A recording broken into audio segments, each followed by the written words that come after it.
नमस्कार। मैं सैयद अख्तर श्री अरविंदो सोसाइटी की ओर से आपका बहुत बहुत स्वागत व अभिनंदन करता हूं। हम आज शिक्षा में शून्य निवेश नवाचार कार्यक्रम ZII द्वारा संकलित एक रोचक व अभिनव नवाचार के बारे में आपको बताएंगे। हम इनोवेटिव पाठशाला के अंतर्गत बेसिक शिक्षा परिषद उत्तर प्रदेश के कक्षा 3 की हिंदी भाषा की पुस्तक कलरव के पाठ 6 सबसे पहले के एक नवाचार गतिविधि शब्द सागर का इस वीडियो में क्रियान्वयन करेंगे।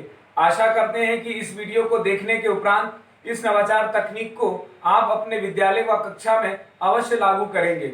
इस पाठ को ZII के कई नवाचार गतिविधियों से पढ़ाया जा सकता है, परंतु आज हम इसे शब्द सागर से समझेंगे। आइए सबसे पहले पाठ का सार समझते हैं।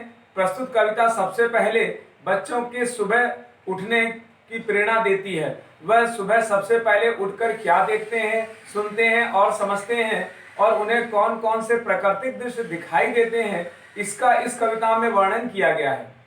इस नवाचार की नवीनता के अंतर्गत छात्र अपने सहपाठियों के साथ मिलकर पाठ का पुनः अध्ययन करते हुए इस गतिविधि का आनंद लेते हैं, अपनी शब्दावली बढ़ाते हैं और अभिव्यक्ति की कला और लेखन शैली का भी विकास करते हैं।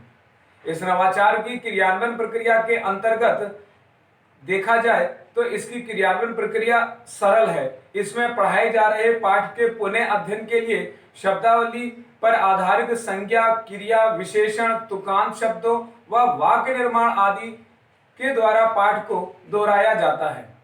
इस नवाचार के क्रियान्वयन की अवधि को देखा जाए तो इसकी क्रियान्वयन अवधि 20 मिनट निर्धारित की गई है। पूर्व प्रबंधन के अंतर्गत शिक्षक एक रंगीन चार्ट पेपर, स्केच पेन व एक छोटे बॉक्स की व्यवस्था करते हैं। शिक्षकों के लिए कुछ निर्देशों का पालन भी करना होता है, जैसे शिक्षक एक दिन पूर्व ही छात्रों को पाठ से संबंधित संज्ञा, क्रिया, विशेषण, तुकांत शब्दों व वाक्य निर्माण आदि के बारे में पर्ची पर लिखकर लाने के लिए कहते हैं। छात्र पर्ची के पीछे अपना नाम व कक्षा अवश्य लिखेंगे। शिक्षक छात्र की भागीदारी को भी बच्चों की भागीदारी को भी सुनिश्चित करते हैं तथा जिन छात्रों को शब्द व वाक्य बोलने में दिक्कत होती है उनकी सहायता भी करते हैं। इस प्रकार पुनः अध्ययन या क्रियान्वयन की प्रक्रिया के अंतर्गत पाठ में आए नए शब्दों व वाक्यों से जुड़ी पर्ची बनाकर व्याकरण के बिंदुओं व शब्दावली से पाठ का पुनः अध्ययन कराया जाता है। आइए अब ये समझते हैं कि इस नवाचार गतिविधि को कैसे लागू किया जाता है। शिक्षक इस बात का ध्यान रखेंगे कि पाठ पहले से पढ़ाया जा चुका हो और उसकी व्याख्या भी की जा चुकी हो। छात्रों की उत्सुकता को बनाए रखने के लिए बॉक्स को रंगीन पेपर आदि से शिक्षक द्वारा सजा दिया जाता है। अब इस गतिविधि को आगे बढ़ाते हैं। शिक्षक छात्रों को बताते हैं कि आज हम इस बॉक्स के माध्यम से एक खेल खेलेंगे जिसका नाम शब्द सागर है। क्या आप इसके लिए तैयार हैं? सभी छात्र हाँ में उत्तर देते हैं।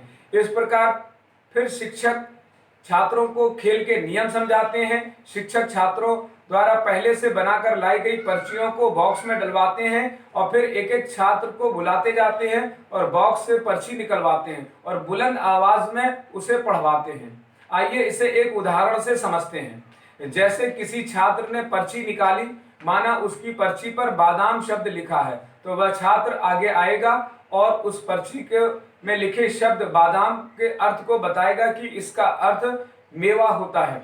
इसी प्रकार दूसरा छात्र आएगा, वह भी पर्ची निकालेगा, माना उसकी पर्ची में गोभी शब्द लिखा है, तो वह बताएगा कि गोभी एक सब्जी होती है और इस तरह से वो अपने शब्द को पूरा करेगा। इसी प्रकार एक एक करके बारी बारी से सभी छात्र आते जाते हैं और शिक्षक इसे अंत तक ले जाते हैं और अंत में शिक्षक बताते हैं कि आज हमने पाठ सबसे पहले को नए नए शब्दों द्वारा जाना।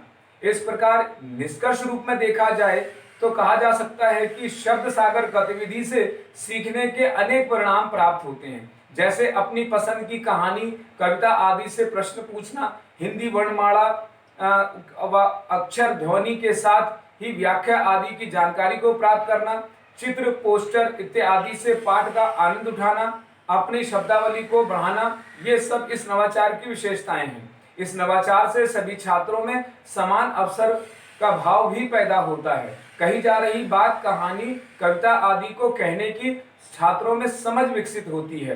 साथ ही साथ इस नवाचार में पीआरटी अनुपात का भी ध्यान रखा गया है और एनसीएफ 2005 के उद्देश्यों का भी पूरा किया गया है।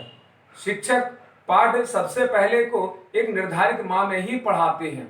इस प्रकार इस नवाचार से छात्रों में गहन सोच के साथ आत्म जागरूकता, सृजनात्मकता और पारस्परिक संबंधों का विकास होता है। साथ ही इस नवाचार गतिविधि शब्द सागर की समझ भी विकसित होती है। इस प्रकार यह नवाचार एक वास्तव में अभिनव नवाचार है। यह नवाचार आपको कैसा लगा?